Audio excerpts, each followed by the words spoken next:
sakdal nila. Pinangunahan ni dating Pangulong Fidel V. Ramos ang pag-aalay ng bulaklak sa mga nagsakripisyo ng kanilang mga buhay para maibalik ang kalayaan ng bansa mula sa diktadoryang Marcos. Ang ulat mula kay Sweden Velado. Pinangunahan ni dating Pangulong Fidel V. Ramos ang pag-alay ng mga puting bulaklak para sa mga sundalong aktibong nakibahagi sa 1986 EDSA People Power sa libingan ng mga bayani. Bahagi ito ng pagdiriwang ng ika-29 na anibersaryo ng unang EDSA People Power na gaganapin bukas.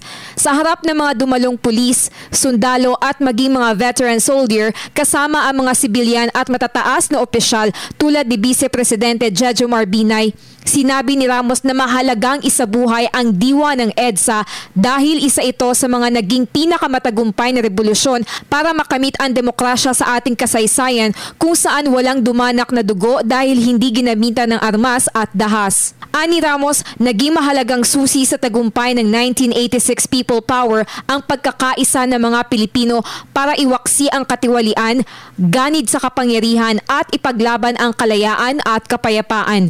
Kaya naman, nanawagan ang dating Pangulo na balikan ang ating kasaysayan at magkaisang muli bilang isang bansa dahil ito mismo ang kailangan natin ngayon, lalo pat nasa gitna tayo ng kaliwat ng problema at kontrobersya. Para sa Telebisyon ng Bayan, ako si Sweden Velado.